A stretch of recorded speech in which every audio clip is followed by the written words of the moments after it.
como mudar toda uma estrutura, como avançar nesse processo resolvendo imediatamente a situação. Por isso eu quero lançar isso imediatamente também para o Fernando Carvalho, que evidentemente já passou por situações como esta e está vendo nesse momento, Fernando, o que está acontecendo com o Internacional com esse baita desafio a partir de agora.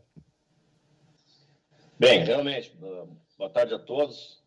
Prazer sempre estar em contato com vocês às terças-feiras. É um desafio, realmente é um desafio, e eu vejo o Guerreiro no seu melhor momento físico, né? Ele, jogador de qualidade, ele sempre foi, né? Mas fisicamente o rendimento que ele vinha tendo, para mim, era o melhor desde que chegou, porque estava com uma sequência de jogos, jogando quarta e domingo. No último jogo ele fez jogadas de força, fez jogadas de velocidade, embora não seja a sua característica, né? Fez parede, fez o gol.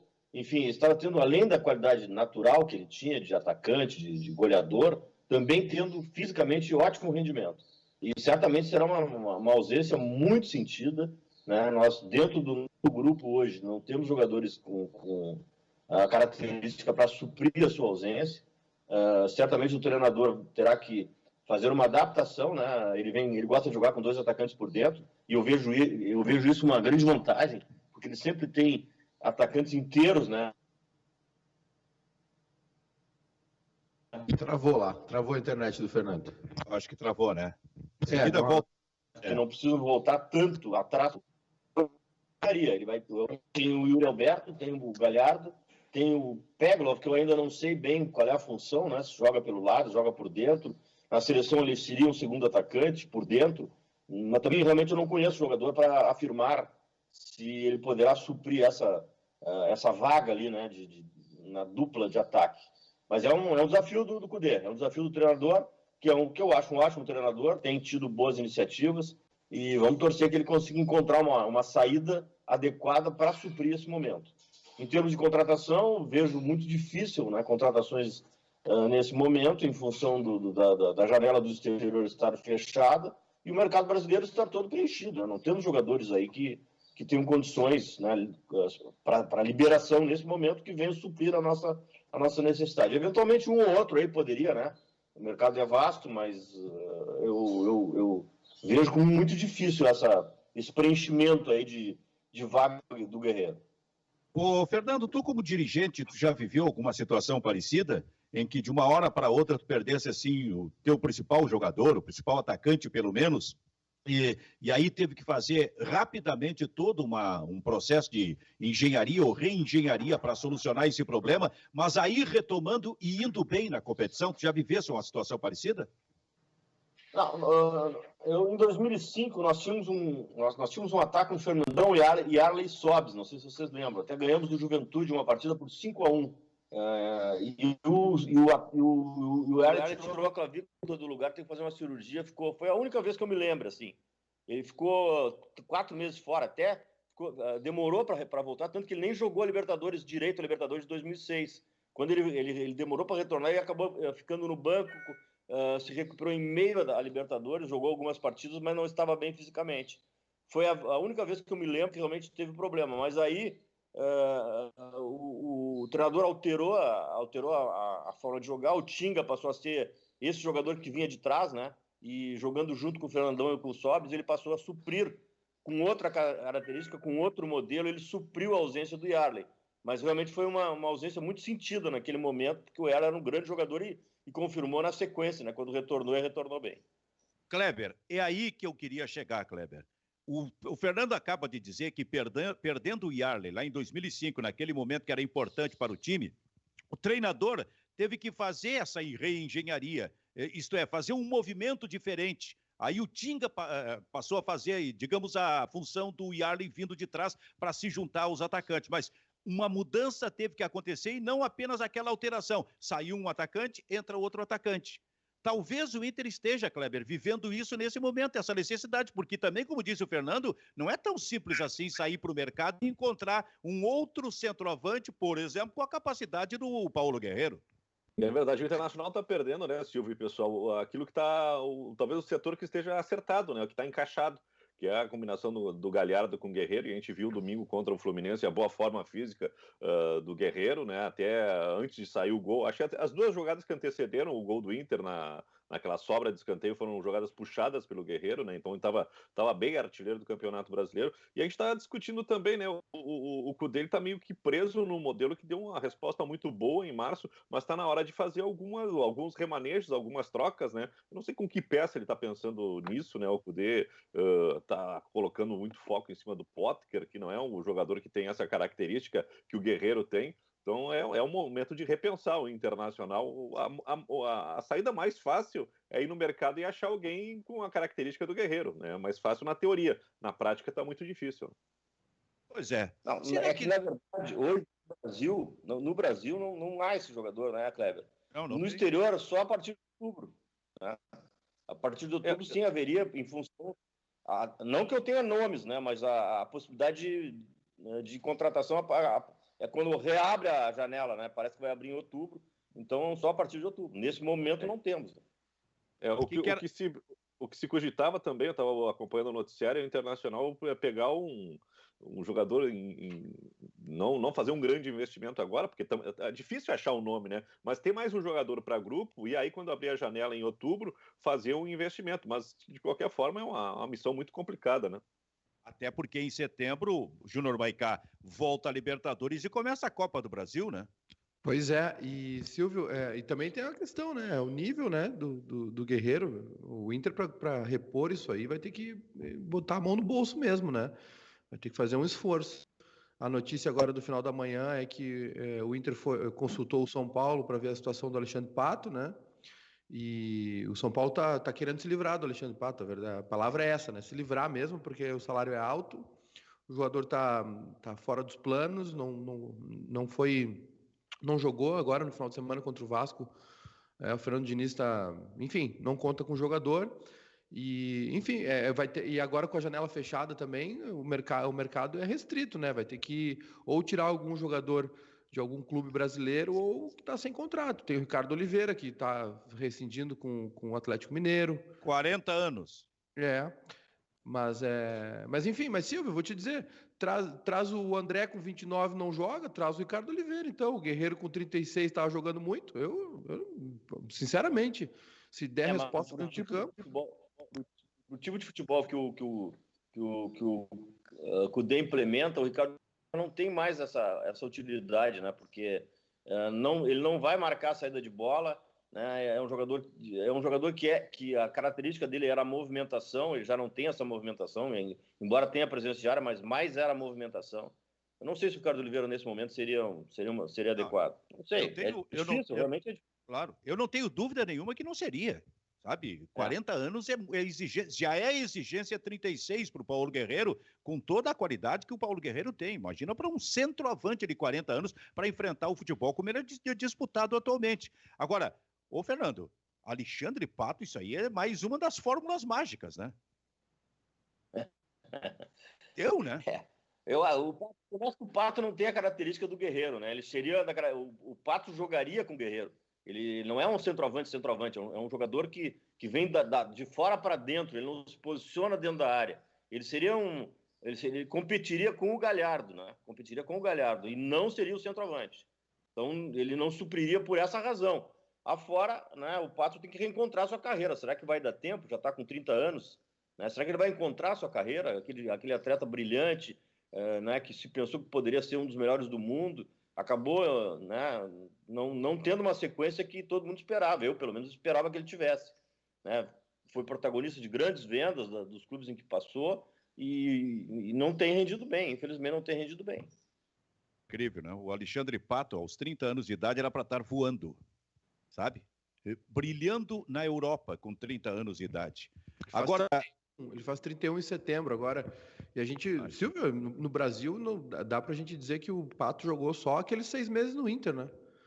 Ele jogou 6 meses no Inter, foi pro Milan, teve uns 2 anos bons ali e depois sucumbiu de novo, né? A gente lembra do Pato, aquele lance que deu aquela polêmica com o Tite, né? Aquele pênalti aqui pela Copa do Brasil contra o Grêmio. Aquilo é 2013. Em 2013 já tinha contestação ao Pato, né? A gente tá em 2020. Assim, um desperdício, né? Um talento desperdiçado. E recentemente se falou que o Fato estaria focado no São Paulo, né? que nessa pandemia o Pato estava se preparando para voltar com tudo. O São Paulo voltou e o Pato tá escanteado, né? Ele não consegue focar, ter sequência, né? É um grande desperdício o Pato, né? Cara, Na verdade, a característica... Posso falar? Pode falar. A característica do Pato seria o ideal para o esquema do Cudê, né? Desde que tivesse um centroavante. Porque ele não é um jogador de jogar na beirada, porque ele não acompanha a subida dos laterais. E como centroavante puro, ele não joga de costa, ele não tem a jogada do centroavante, ele não tem o contato físico, ele não tem mais o cabeceio, né? Como o Guerreiro tem, por exemplo, um cabeceio parado, ele pode até cabecear uma bola em andamento, né? Mas jogando assim, sem a obrigação de marcar pelo lado, do lado do centroavante, essa é a melhor função que eu vejo para ele. Só que ele não tem merecido oportunidades assim, e o Fernando Diniz não joga desse jeito, né? O Fernando Diniz coloca o Pato ou aberto ou por dentro. Ele aberto não consegue jogar. A característica dele não é para jogar aberto marcando. Ele não recompõe e não tem mais a velocidade, a força que é exigida por um jogador que vai o tempo inteiro marcar lateral e subir para tentar fazer uma jogada de ataque. Ele não tem essa característica, nunca teve. Então, ele com um treinador como o Cudê, desde que estivesse com a cabeça, né, boa e tivesse um centroavante como o Guerreiro, ele até poderia ser utilizado. Mas como centroavante puro, que é o que reclama o Internacional nesse momento, ele não tem condições. Eu vejo que não é a característica dele. Bom, a primeira alternativa do Internacional chama-se Yuri Alberto. Deve jogar amanhã o jovem jogador que chegou do Santos. Tomara para o Internacional que esse jogador dê resposta, mas não é tão simples assim também. É um garoto que recém está chegando. E aí eu tento pensar, Kleber, com a cabeça do técnico do Inter. Será que ele está pensando, diante da dificuldade de contratar um centroavante, especialmente um de expressão, de mudar um pouco o movimento desse ataque? Não depender necessariamente da presença de um centroavante de área, buscar um outro jogador com a característica do Galhardo, por exemplo, que, aliás, no início da temporada no Campeonato Gaúcho, quando o Guerreiro não jogava, era ele que era o jogador mais adiantado no ataque do Internacional. Será que ele não pode estar passando pela cabeça dele fazer um movimento com dois jogadores mais ou menos, se existirem, evidente, com essa característica do Galhardo no Internacional, mudando um pouco a forma de movimento do ataque ou dos atacantes, Kleber? Mas eu acho, Silvio, posso até ter errado, que a ideia inicial do Cudê vai ser colocar o Potker no jogo de amanhã. Ver como é que acontece, como é que encaixa com o Galhardo, e depois vem o Yuri Alberto. Acho que é por aí. E se nenhum das duas opções funcionar, aí eu acho que ele vai ser obrigado, né? Não por convicção, mas por necessidade de dar uma mexida nessa peça ofensiva aí. Mas eu acho que o Yuri Alberto, ele chegou, acho que é um bom reforço, mas precisava um pouquinho mais de rodagem. Tem apenas um jogo, né? Acho que tinha que entrar gradativamente para se encaixar dentro do modelo de jogo do Internacional. Por isso eu acho que amanhã é Potker no Beira-Rio. Pois é. Será? Não sai nada daí, infelizmente, o Fernando. Não sai nada do Potker. O Potker é um jogador que, a sua grande temporada na Ponte Preta, ele era um jogador que atuava da direita para dentro, embora seja canhoto, da direita para dentro, junto com o atacante, que era o Roger, aquele que jogou aqui, né?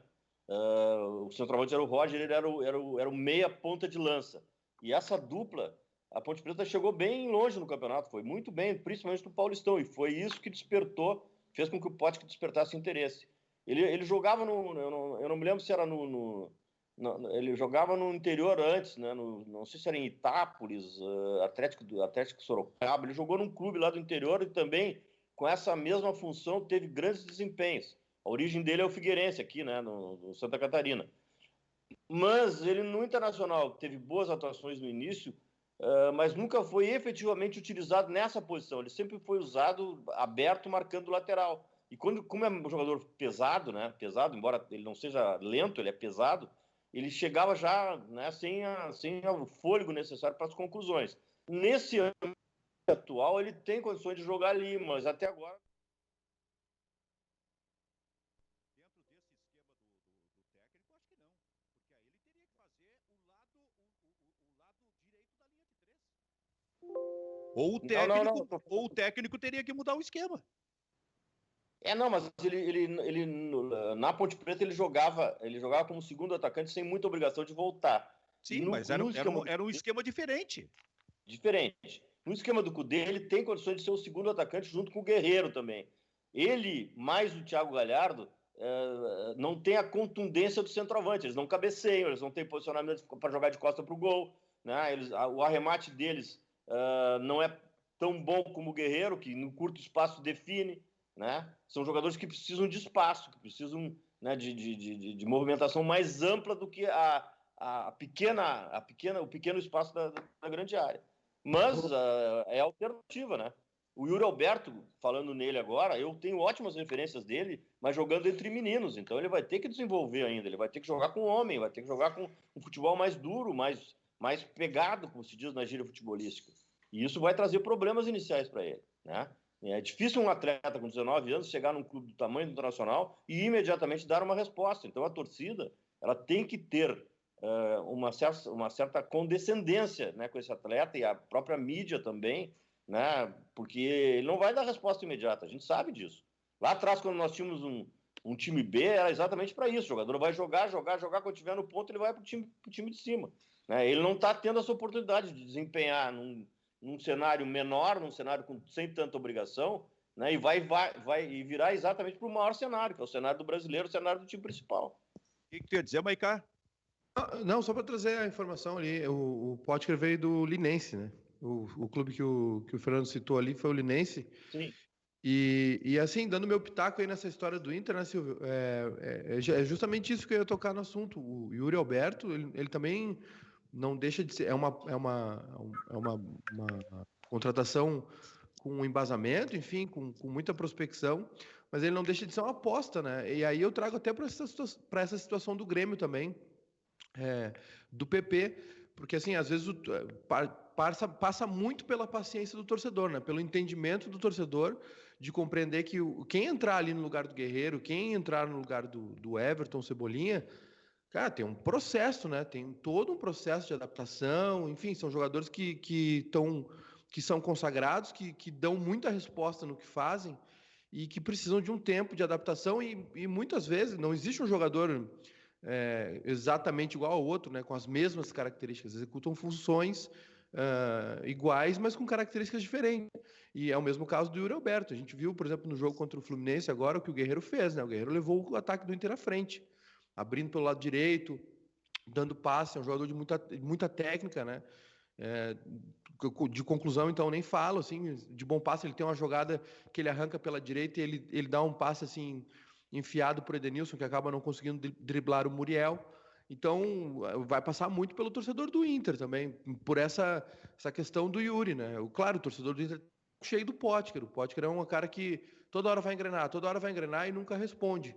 Mas ao meu ver, mesmo assim, é hora para mim, eu colocaria o Yuri Alberto já para jogar.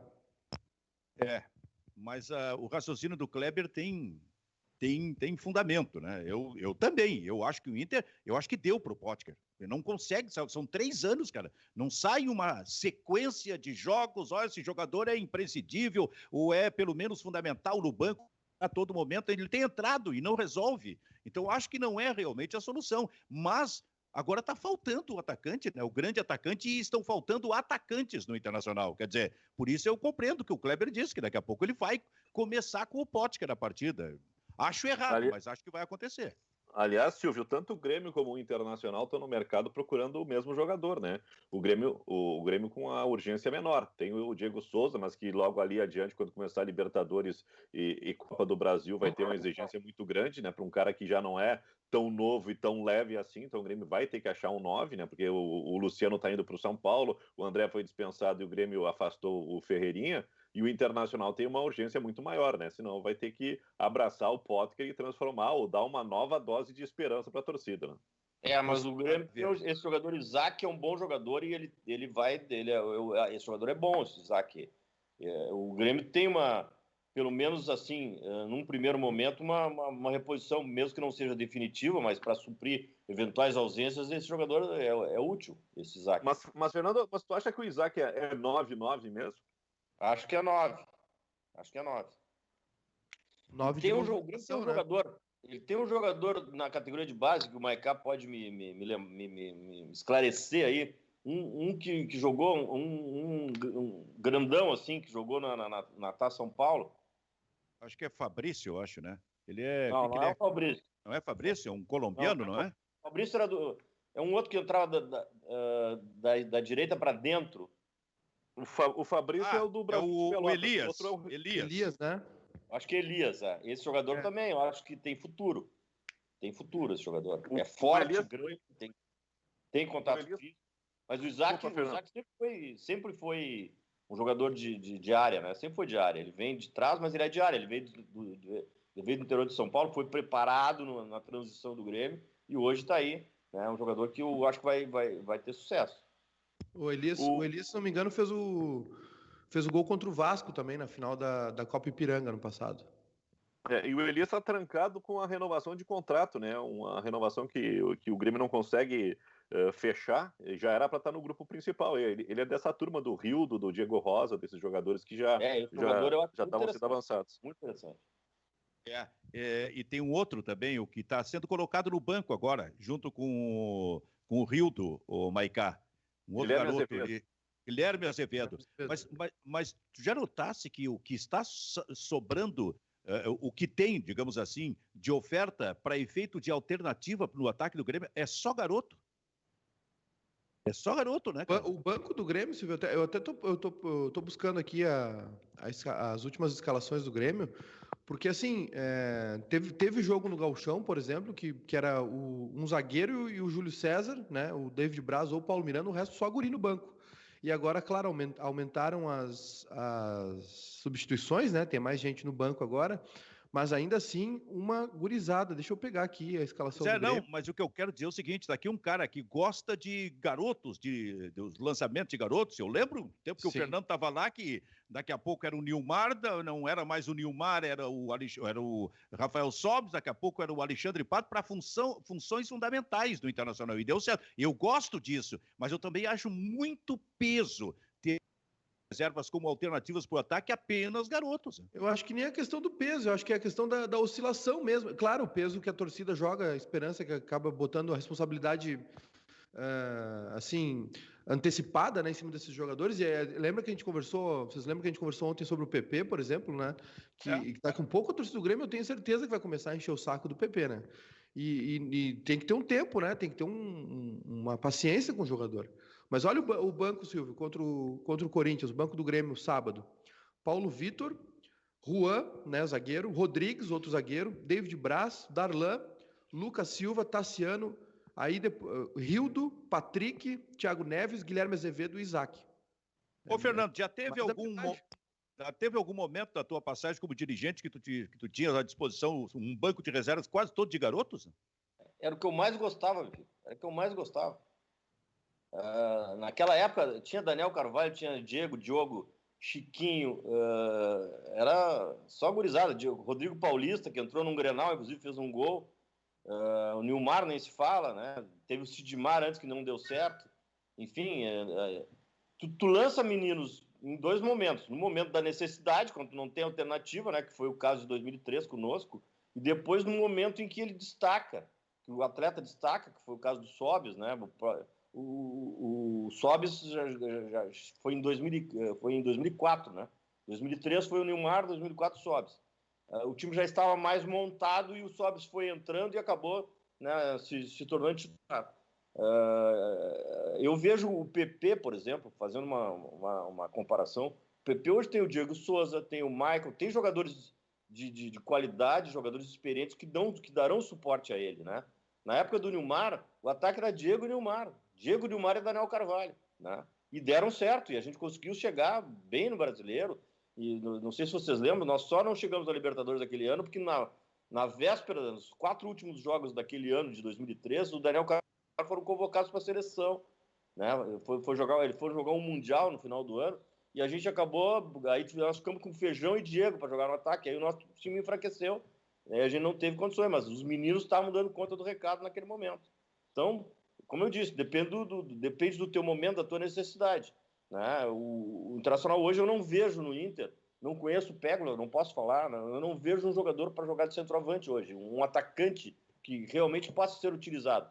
Como pode ser utilizado eventualmente o Isaac, como pode ser eventualmente o Elias, como o Ferreirinha, né, que não está, poderia. Então o Grêmio tem um manancial nesse momento, superior ao Internacional de alternativas jovens.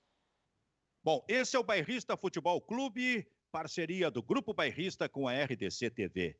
Kleber Grabowska, que jogo tu estás imaginando amanhã no Maracanã, Grêmio e Flamengo, sem público, ou o Grêmio e este novo Flamengo? Eu acho que é difícil prever o Flamengo, Silvio. Eu acho que é difícil prever o Flamengo. O Grêmio tem uma questão que eu acho que está muito mais na cabeça do Renato do que no grupo de jogadores, né? Eu acho que o Renato vai com sede, acho que aí tem a questão de mobilização, né? Eu acho que é uma questão que o Renato guarda muito como uma questão de honra, né? Dá uma resposta para a torcida do Flamengo e principalmente para o Grêmio, porque o Grêmio ainda não assimilou a maneira como foi eliminado pelo Flamengo na Libertadores. Mas eu vejo o Flamengo aí num período de instabilidade. Já foi um pouquinho melhor contra o Curitiba, mas o Curitiba é um time com fragilidades. O Flamengo produziu bastante.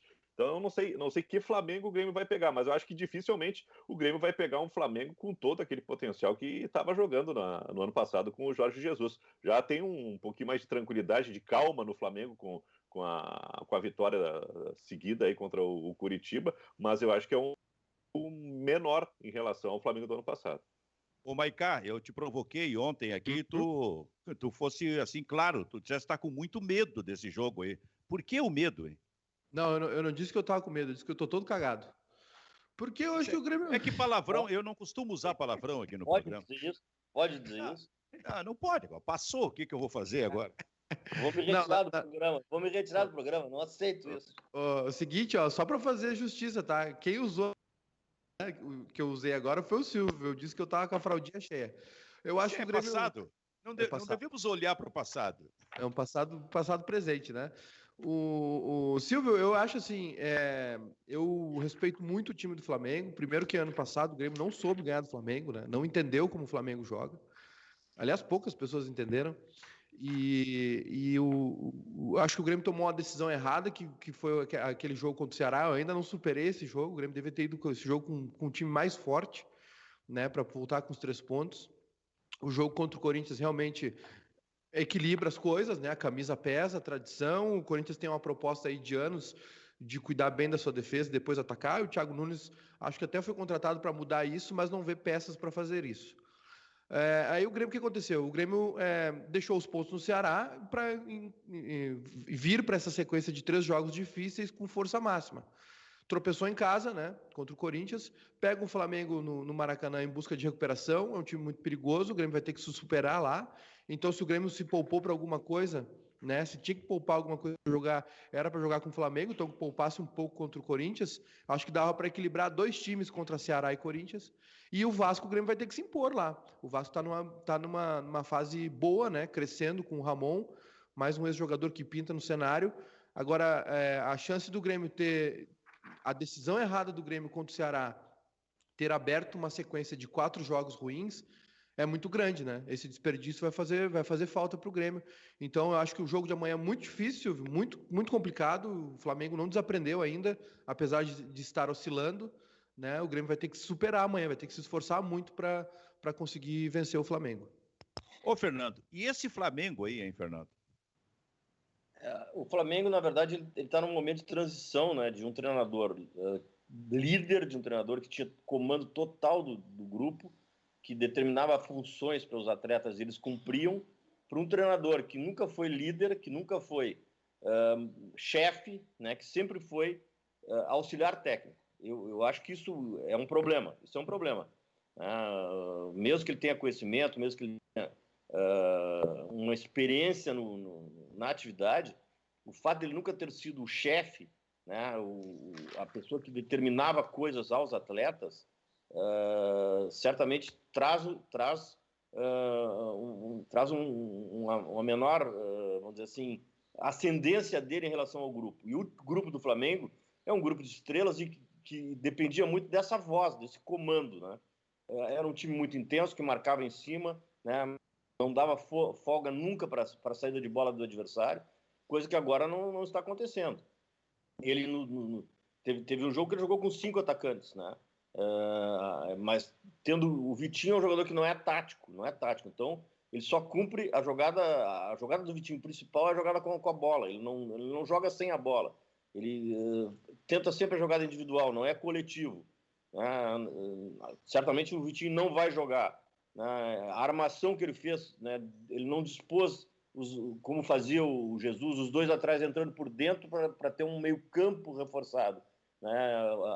Enfim, a ultrapassagem pelo lado também, que era feita muitas vezes por esses laterais, aí os meias vinham para dentro, não está acontecendo. Ele está tendo pontas que não vêm para dentro, o Everton Ribeiro jogando aberto, o Vitinho jogando aberto do outro lado, enfim, o Arrascaeta circulando, né? Não há uma definição clara de funções, é isso que eu vejo, né? E por isso o Flamengo não consegue pressionar o adversário como pressionava.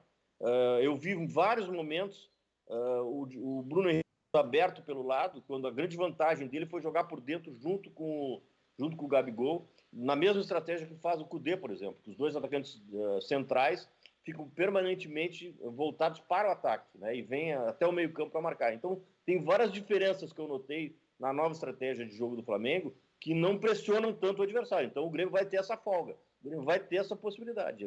A posse de bola não será só do Flamengo, o Grêmio poderá ter posse de bola, né? E a retomada do Flamengo é uma retomada mais lenta e sem, né, tanta gente chegando como chegou no ano passado. Agora, Maicá, qual é a ideia de escalação do Grêmio?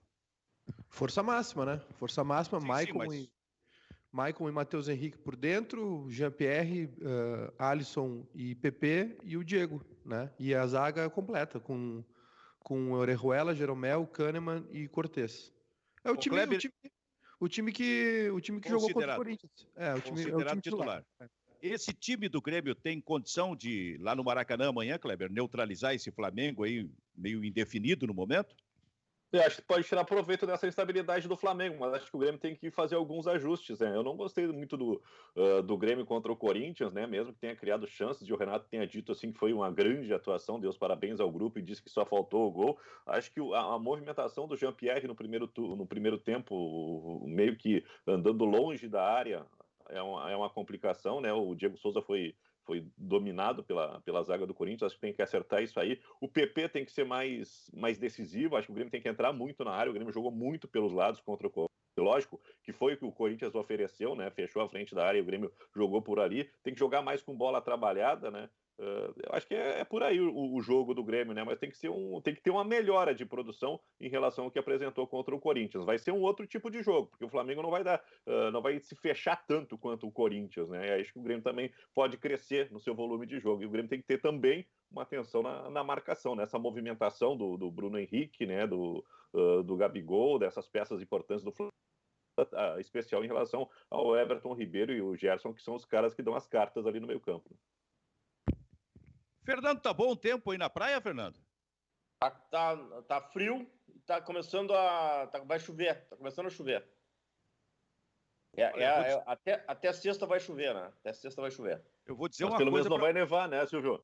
Não, não sei, né? Eu vou dizer uma coisa para vocês que são velhinhos aí, se preparem, porque o frio no final da semana vai ser intenso, hein? Com essa possibilidade de neve por aí pela serra. Bom, eu vou embora quinta. Eu estou aqui até quinta. O Fernando, é interessante, o Maicá, ele tá sempre fugindo, já viu? Isso aí é tipo ator hollywoodiano, é uma temporada em Nova York, no frio, uma temporada na Califórnia, no sol, entendeu? São estações, a ponte aérea.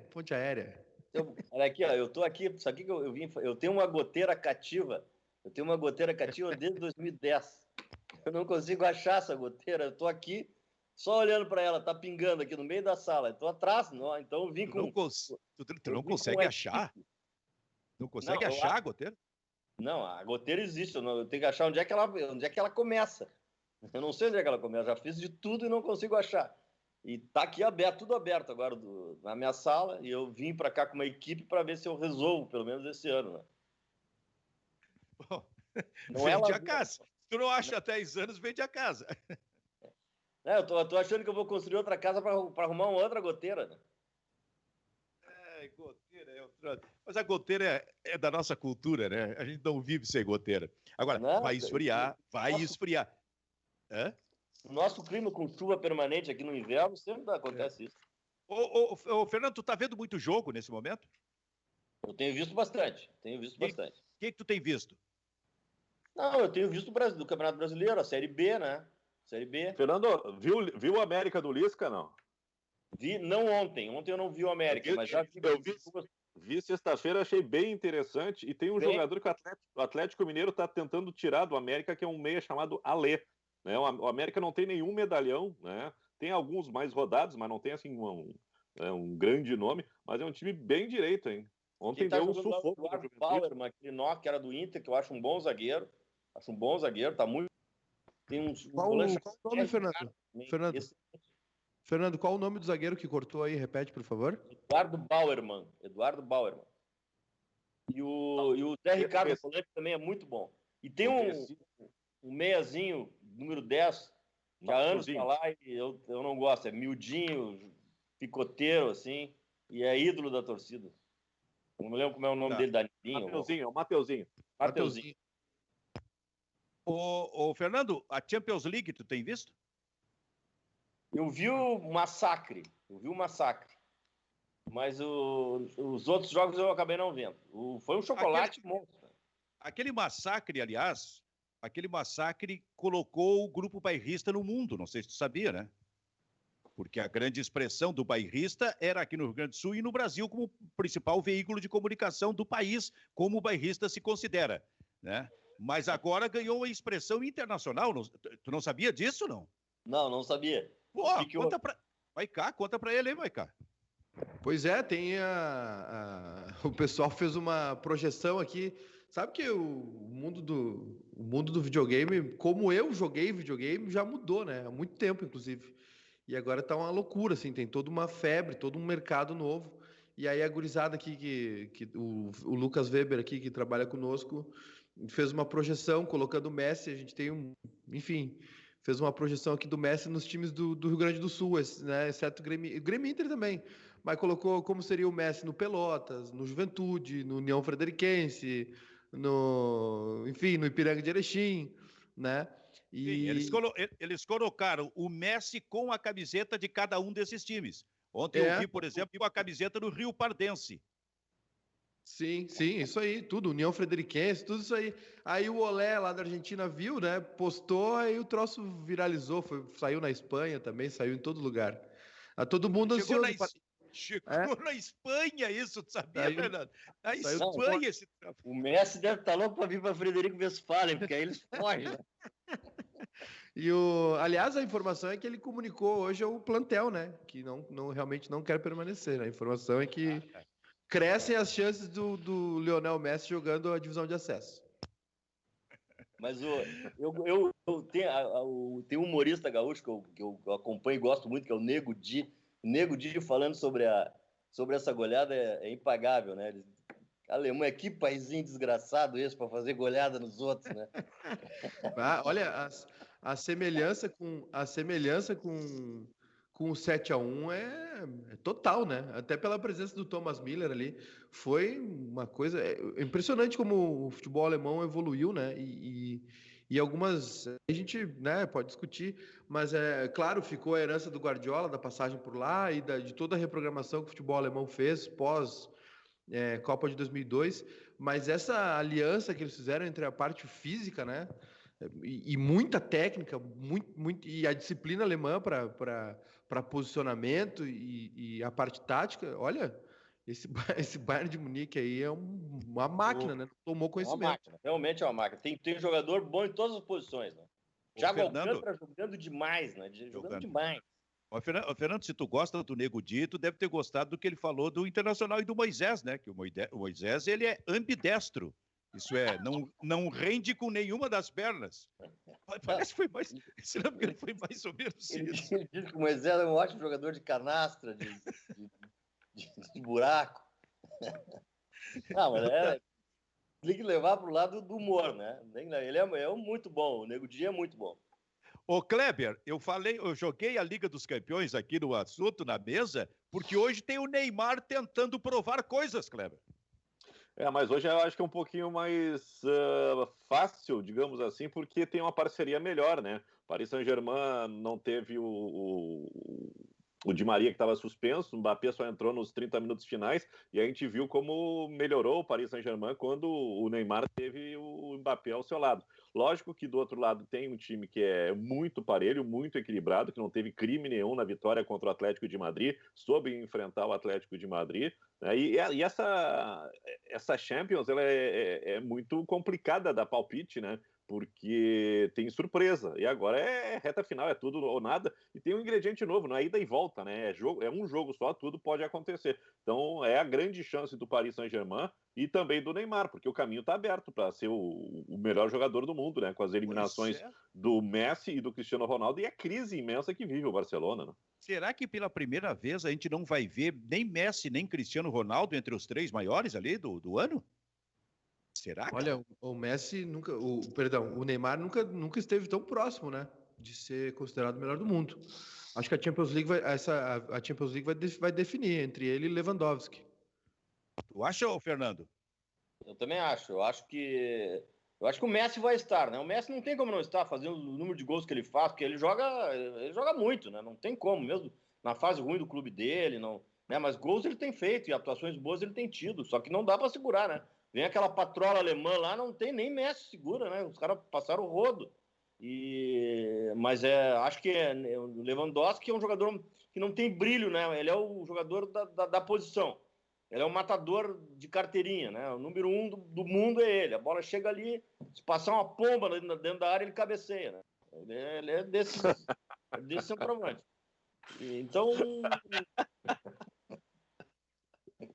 Imaginei apenas só as penas da pomba.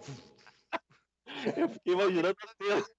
Igual aqueles lances de beisebol, sabe? Quando a bolinha de beisebol acerta o bicho na hora. Mas eu sabe que eu conto uma história de um centroavante ideal, né? Eu conto uma história do centroavante ideal, que é exatamente essa, Kleber, mais ou menos da pomba. Era um campo do interior, assim. O centroavante esse fazia gol de tudo que era jeito, né? E perto do campo do interior tinha um chiqueirinho ali, onde tinha uns porquinhos. E no meio, na hora de bater um escanteio, o cara que foi bater um escanteio passou um porquinho e antes dele bater, ele bateu, cruzou o porquinho. Meteu o suíno para a área. E aí ele teve uma lesão de tornozelo, e aí, pô, o cara reclamando, pô, passou o porquinho na hora, o ponteiro chutou o escanteio e quebrou o tornozelo. E daí o cara chegou e disse, não, precisa ver a cara do centroavante que cabeceou o porco e fez o gol. Então, é exatamente isso o centroavante Lewandowski. O que passar na área, ele põe para dentro. Ô Silvio, tem uma história boa do João de Almeida Neto, né? Que ele foi dirigente, né? Foi dirigente de futebol lá em Uruguaiana. E aí ele estava assistindo o jogo. Qual é o time dele lá? O Clebinho deve saber. Qual é o time do João de Almeida Neto lá? É o João de Negro. É o amarelo e preto, isso eu me lembro. Não. O Santanense é Livramento. Sim. Deve ser o Uruguaianense. Saviana, acho que é o Saviana. É o Saviana. É que eram 3 times lá, tá? Saviana, Uruguaianense, qual era o outro? Eu acho que ele é Saviana. Olha, não sei se não é o Ferro Carril, mas enfim. Eu acho que é o Uruguaianense. Ele tava de diretor de futebol lá, e aí teve uma bola no primeiro tempo que veio um cruzamento rasteiro da direita, e o zagueiro falhou, e o centroavante não foi nela, né?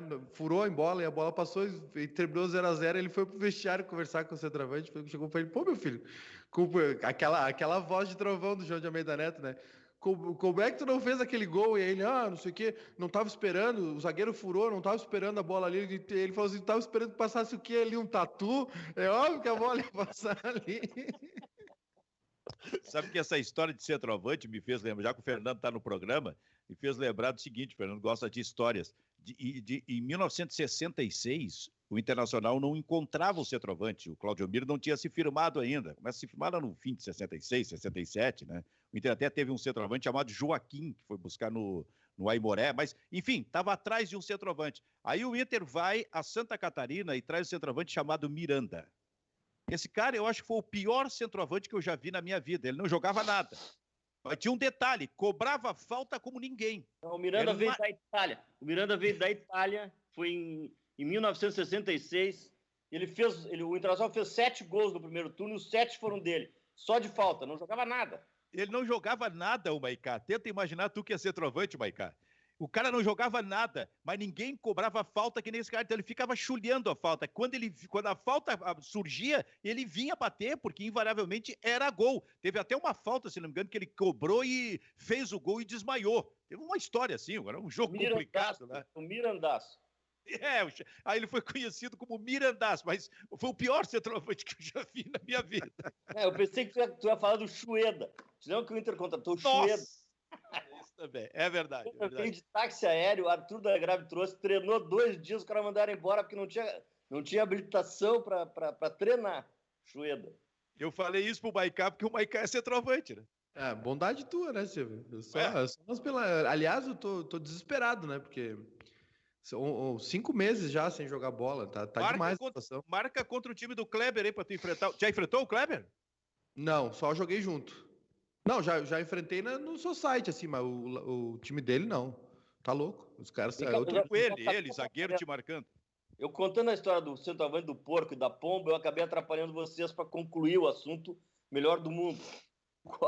Concordo que vai ser Neymar, Lewandowski. Mas o Fernando, esse assunto da pomba e do porco é muito mais divertido. Tá nos pés do Neymar, né? A bola tá com ele. Acho que chegou a vez dele. Tu desse uma informação aí, Maicá, de que o Messi teria se despedido dos jogadores ou anunciado para os jogadores. Onde é que vai o Messi, cara? Vai jogar onde? Primeira informação foi do Marcelo Beckler, né? No domingo, que o Messi teria comunicado à direção que ele não quer ficar. Depois veio um desmentido, aquela coisa. E aí hoje, eu vi no Twitter, acho que no Sport Center Latino da Argentina, ou na Fox Argentina, eu sei que era um veículo... não foi qualquer pessoa que deu informação, só para... né, com credibilidade, de que a notícia é que o Messi comunicou ao plantel, né? Eles têm essa relação aí, o Messi é um dos líderes, né? O Barcelona cultiva muito essa hierarquia dentro do vestiário, e o Messi teria comunicado aos jogadores que ele não quer ficar, quer sair agora, né?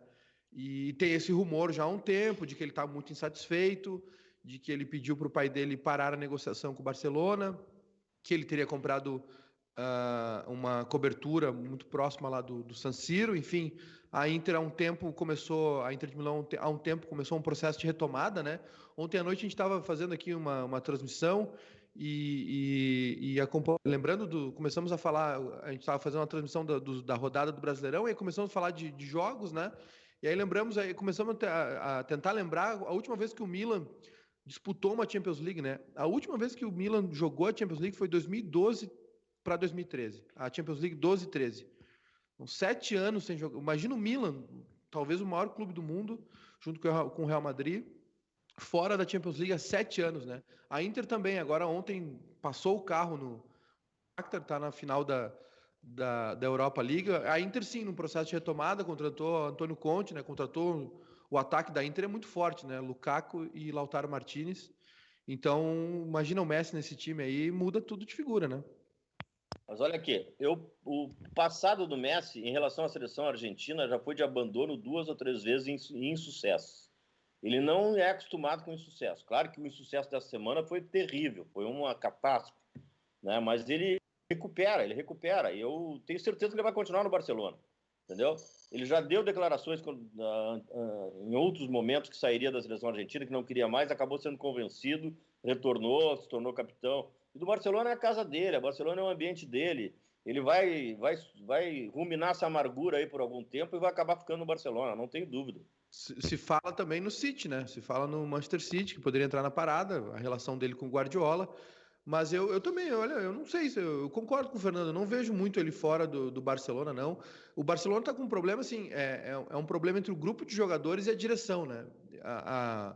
Há menos de um ano, o ex-jogador, o Abidal, que agora trabalha na direção, deu umas declarações... Trabalhava, foi mandado agora também embora. Deu umas declarações meio estapafúrdias assim, na imprensa, e o grupo de jogadores reagiu, teve postagens em redes sociais aí dos líderes, né, do grupo, inclusive do Messi, né, teve conversas, enfim. E a informação é que o Messi, o plano dele de sair do Barcelona é por não ver perspectiva. por não entender que dali para frente vai ter uma melhora, ele não vê ideia de futebol, e aí, certo, ele sente o legado dele ameaçado, né? Ele não vai ficar... Ele né, entrou para a história com o time, daqui a um pouco começar a sofrer uma série de fracassos aí, tudo cair nas costas dele, né?